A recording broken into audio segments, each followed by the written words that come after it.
no dimoni happy mi no demo parce que o ino la wo dang duma hara o ari quoi. Eh no boy trop. Assalamu alaikum. Dram jara. Allô? Ok. Oh no, parce que mi ari do mi duma na mi taiga mi nyanga o ini o ngadali bagage onto. Ah. Ok, ala problème jon langa jon so numa ni ke après pay kungu hay sta wonon tawa langa pay kungu jon na yomu. Ok. Jara ma. Jara. Bengore be jang. Service dom falan landa go. Oh, on est service. Wala gini miwi. Nyari kipi Dakar ro. Kota me ngandu no nyari Dakar ro meuti. Ko mino dum me yewta. Me ida mi yaka makko. Donc meuti do. Nini ko pisan lagi na woni ga me ala pis Dakar. On la jogi ti numéro makko. Mi yalti numéro makko goddo no dani landa kon. O ni na fet yal mi fala. Mi jonna o 500 do. No dano lam. Andi ni wodi. Kom wari ida. Grandi do di gollataga. Dido kamentun di gollata. Di gollataga. Doko ko Senegal ni français fa gollataga. Afami. Dido di wata gollataga. Am fala no dana mo fi alla ka telephone mo mi nars mi mo ponira mi dum. No dugol non te dum ay dum go. Le téléphone go c'est pas sûr quoi. Dum adi me dum anuma. Grand problème fous ala dum ko juste fi alla yo no dana mo so wonna lan no hare mo jana lan nini. Fous mi mara solution fous nasi mi no dimo mi sina wawa yido. Ok. Hadi te numéro.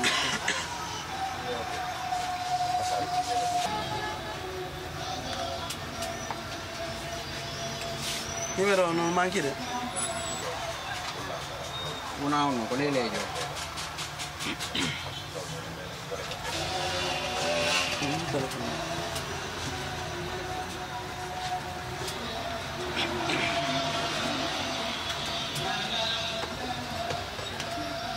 Oh, fait yalla.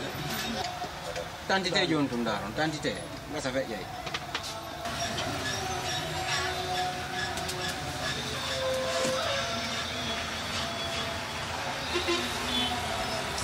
Ajan fait yalla.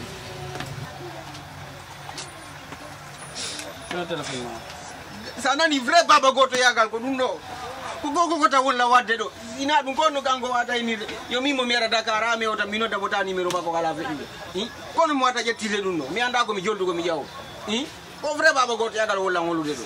On to Dakar wima. Ko Dakar ro woni grand o ini mi ara ame o Dakar mino demo. Mi oti Dakar mino dimo. On to Dakar no wodi parcelle maris no wodi partout.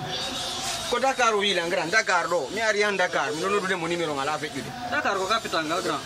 Do ko Dakar capital ngal do ko parcelle ni afami no du heewi do joni mi fala ya wonon ko honto ese da famude parce que la mari connaissance ga seeda mi wa mi anda sita woni way mi wawati nabude to maron duma woni lan ko mi ar han Dakar mi noddam mi ari Dakar mi noddimo mi wadi ko mi ngaldi ko yono gonu fa mi ngara mi hino ko fala wana service goto quoi parce que do sa walla la ngare mo ja nda wadu fi Allah ne lado ndara sa bone langa mi wona han jango bimbi wakilo de ngawalli to dala han numéro ko tan feja mi hetta wore an sina dum mi ngare mi anda ko dum jetti tan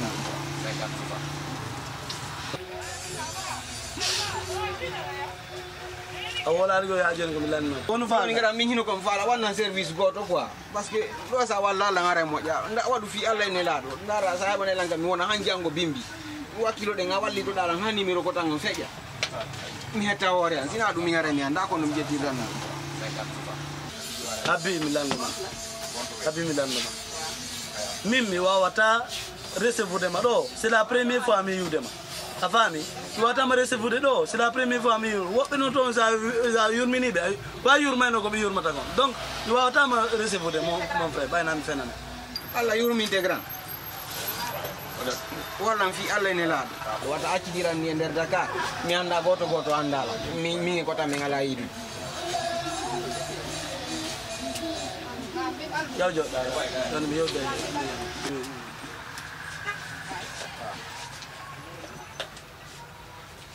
kon wiuda e dum do ko do anda woli jettugol joni mo anda mo meeda ide nada mo suduma min de o yurmilan kon non dum no kadi holnaaki de kon non ko anda de min nan ale ko ngani la o be nganyama fami ko do kono ko jetta decision wara jetta ande ko enen dido Allah dundo Allah hawti Allah wadi mi nyanga to ese da famuni anda takwa ndo batami banne do taw ne mamilan to ma solution anyande mi landi ma solution o ko piji go adata mi landi ke ma solution wonna ko woni ko mi anda non ko no mi gerata ko do min ko mi wima mi hola ki na dugol mo mi anda mo meda ide ka suudu mi anda mo ko no mi wima c'est bon ko na indeda inde anengo samba konde gine woni kamo ko koy woni ka men gran koy okay joni afami mi werna gran yo Allah juyre mo ere mi torki Allah mi torki Allah ta tambu kala ka yarda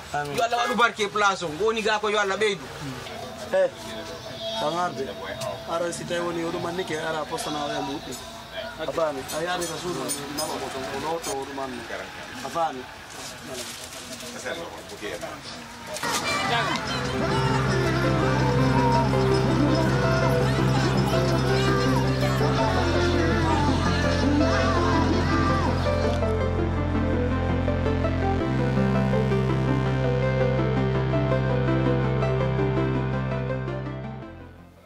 Bene do joni mi anda ko no wonde warde do joni parce que ay situation do faadi donc noddi ko to ma affaire on dum nali afami do no mi fala mi anda ko no joni wiuda joni mo muran ay aldo no ga asiweti andi do joni ngidan fayda mi programme ko tangon haqqila la ni sorta ko le makko quoi parce que on don mi ko wadi lankon joni fayda programme ngon fop nini ko buri falede kono mi hebira pasi mi yami hewtoya kanena njara donc si mi wakil ke mi hebi pasi ani do mi hewtoya woni programme ko tangon mi dum do mi seli ko mi fala ya wannan fop bay tunga fuddige mojjere mande go a continue ki sa yalto yakwa retena lando ha balde seeda mi deburi mi darno hibira pasi mi hewtoya kanena njara hono wata debro yaade ga sare do hidari do anda hay goto andama afami wata debro yaade do min dum hara dum jibayla banna fen gra mo famata la wonde bandu andu la marci la langal si mi yehi haska ka marché mi wawa ronda gol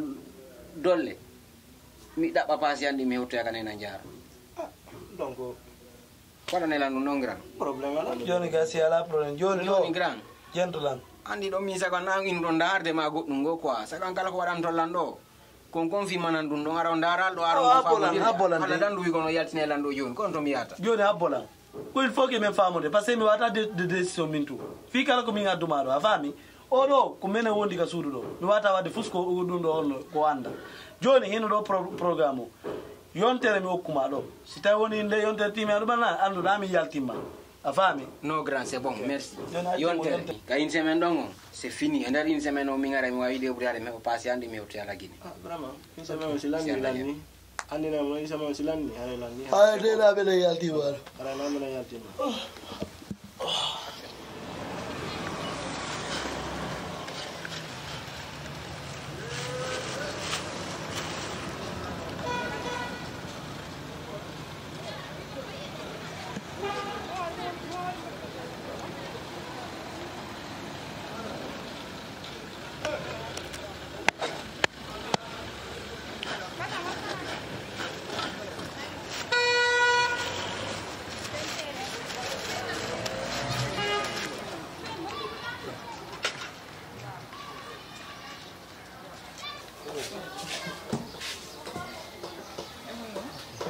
o meu da agora oh do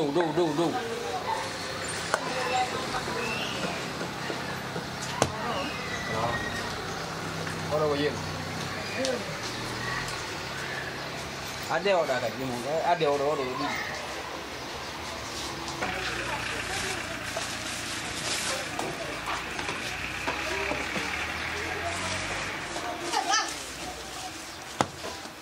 ok so jelu Koko 2000 francs, on est 5.000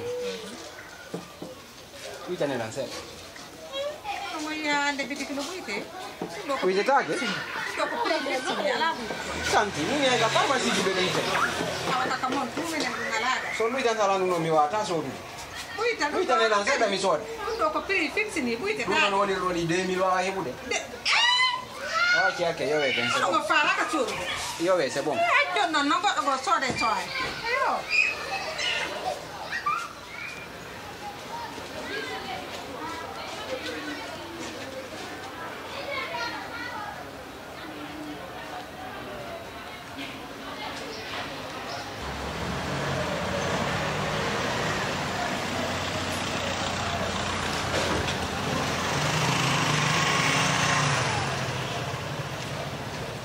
Oui, ma soeur. Ma soeur. Oui, ma soeur. Encore, Ça va? ça ne va pas. Acu ake ya bolan dunga bolan. Tahu yo anda ko numino dirma. Kono da yo yo kono dilo Awa buri. boltu yawa. Ilo yuduma. Ndino aka mai go jaw simino di ma jo ami yo danda ko numino dirma. Kominu ma ya boltu yawa awa.